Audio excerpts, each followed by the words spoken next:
Hey, welcome back now. Hour number 2, Tuesday afternoon. Bryan Houston Sports Radio Live on 99.3 Talk FM.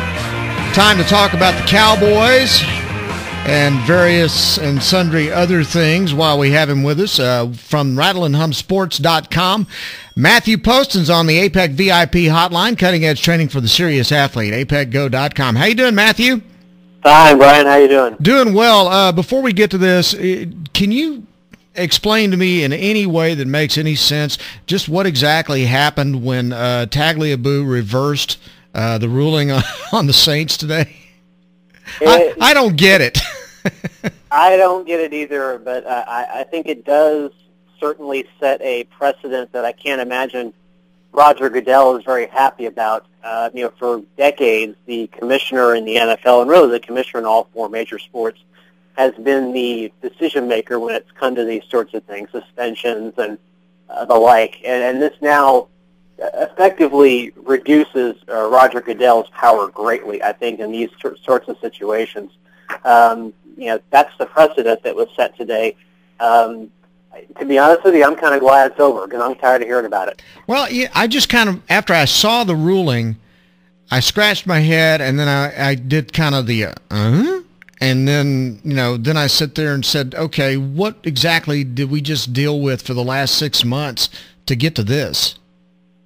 The whole thing was just a mess from the very beginning. I don't doubt that the NFL had, a mountain of evidence and a mountain of information in this situation. I think what you have to doubt is perhaps how it was implemented in the punishment phase. I always felt as if a full season suspension was entirely too much for Sean Payton. Yep. I also felt as if a full season suspension was probably a bit too much for Jonathan Vilma as well. So, in that sense, it was probably the right thing to do to go ahead and vacate it. But this is going to be one of those things that's going to be continued to sort through for several months. Well, it just looks to me like the whole thing that Tagliabue was trying to do is just to avoid getting into a league battle against the players' union.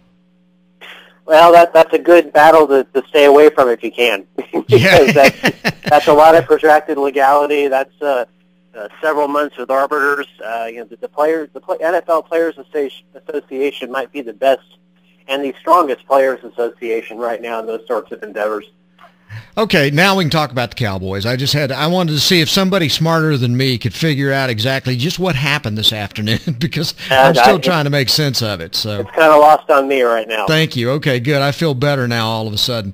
All right, so the Cowboys beat the Bengals over the weekend, and I've talked to other people here in the last 24 hours about this. It's really hard to break this game down given all the extenuating circumstances that went along with it. It's hard to determine, was this a good win? Was it or was it just another really struggling performance that somehow they managed to pull out, and then dealing with all the emotions of it? There's just so many moving parts to this thing. It's hard to get a real good bead on how to evaluate this game. Yeah, and I think Jason Garrett kind of alluded to that a little bit yesterday during his press conference. I think the thing you have to be happy about if you're the Cowboys, and Garrett alluded to this, is the fact that his team, and he didn't put it in these terms, but his team basically didn't tank. They didn't hear about Jerry Brown's death on Saturday and just immediately go into the dumper. And in these kinds of situations, and I've been around it at every level, one of two things happen. Either the team comes out focused and plays well, or at least plays well enough to win, or they just come out and they can't get anything done and they end up losing in a blowout. This is a situation in which the Cowboys, managed to figure out a way to win the game despite everything that was going on. They managed to channel their grief and channel that into something positive for themselves on the field. This week may actually be the harder part because, Garrett said yesterday that, it all happened so fast. They found out about it Saturday morning. They had to play a game Sunday. To a certain degree, some of the players in the team still hadn't had a chance to process everything. Now, you got that game in the rearview mirror. There was a memorial service today, a private one. There's going to be a funeral later this week. This might actually be the harder part of this now because you have a week to think about everything. since the game on Sunday. Well, I heard a lot of comparisons to what the Chiefs went through the week before, where they won a ball game and then turned around and just got blasted by the Browns over the weekend. Yeah, and I think you're going to hear that comparison a lot this week. I think the difference in this situation is that the Chiefs, their season was basically over when Jovan Belcher died. The Cowboys still have a great deal to play for, being 7-6, still being theoretically in the playoff hunt in the NFC. There's more for them to play for than there was for the Chiefs last weekend, and that might help keep them focused on Sunday against Pittsburgh. Couple of things that strike me about the weekend. One, obviously, Jason Garrett's stock is way up after the way he handled this whole weekend. How much of a difference, how much of an impact do you think that's going to make in him as a coach and on the team and their respect for him coming off of the way he handled that?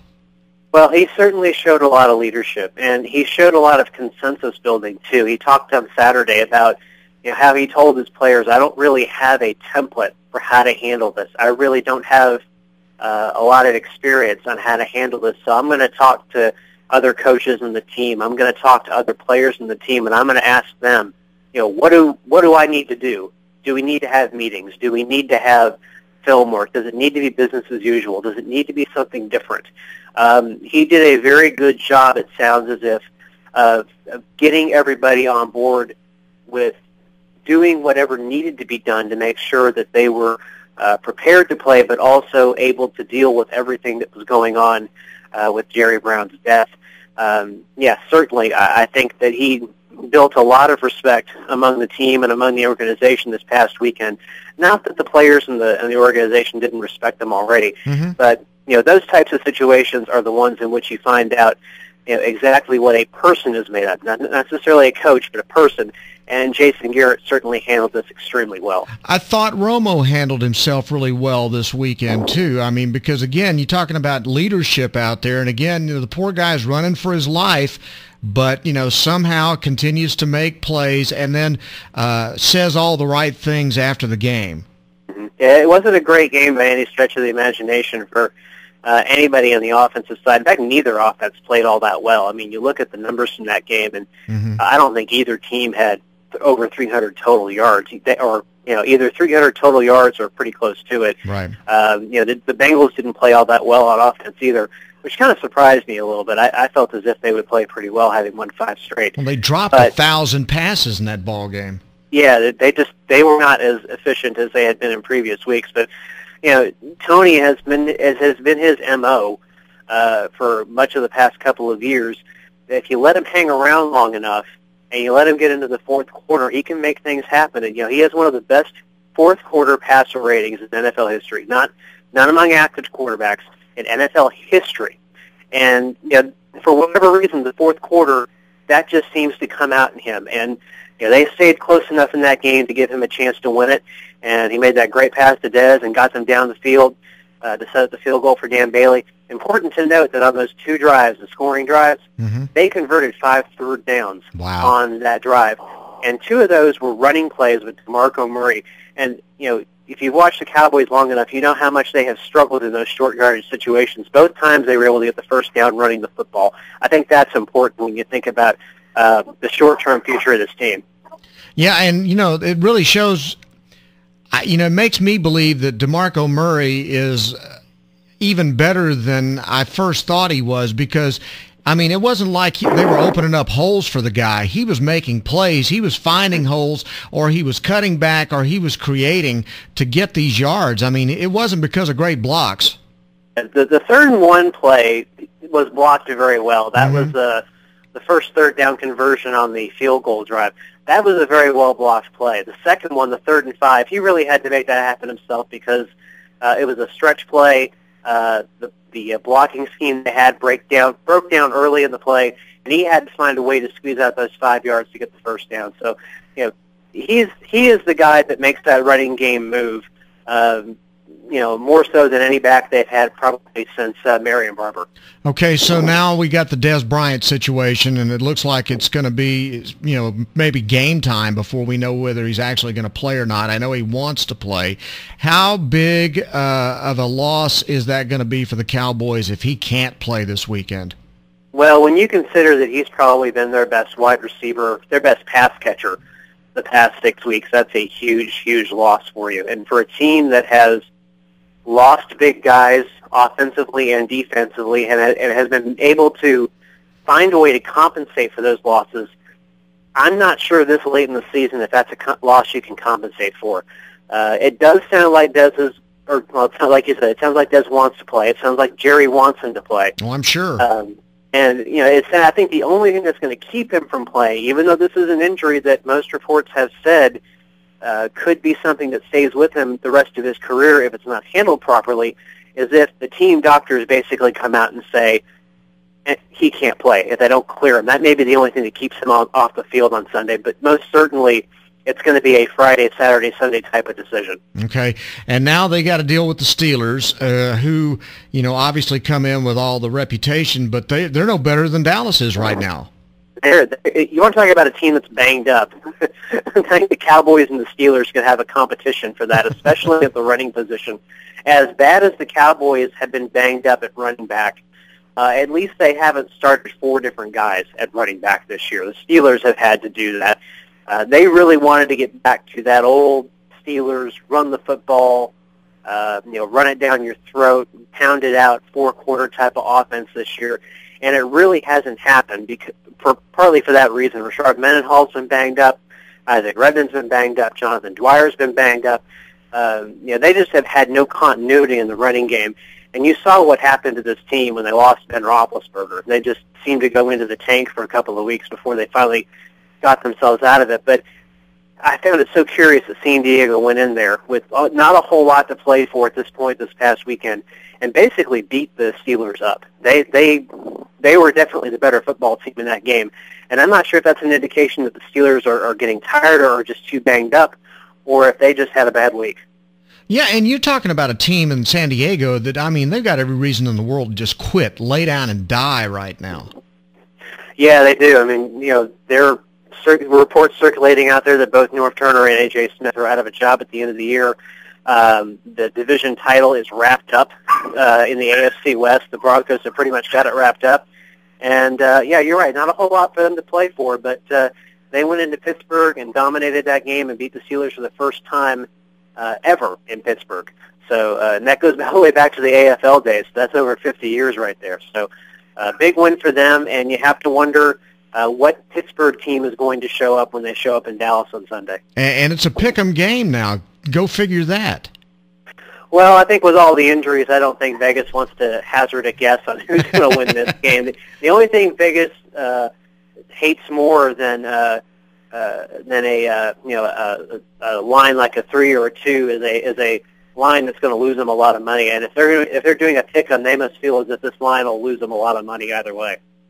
The odd thing about this game now is that it's a game on Sunday where both teams are in must-win situations. So with that added intensity on this thing, who do you think wins?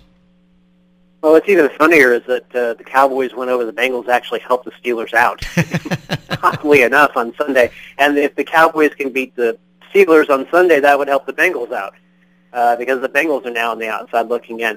I'm not sure. I like the idea of this being a pick-em game right now. It's part of it is you have to know if Des Bryant's going to play or not. Part of it is you have to know if Des Bryant is going to be able to play like the Des Bryant he's played as for the past 6-8 weeks. There are injury situations in Pittsburgh you have to assess. This early in the week, I can't say one way or the other who would win this football game.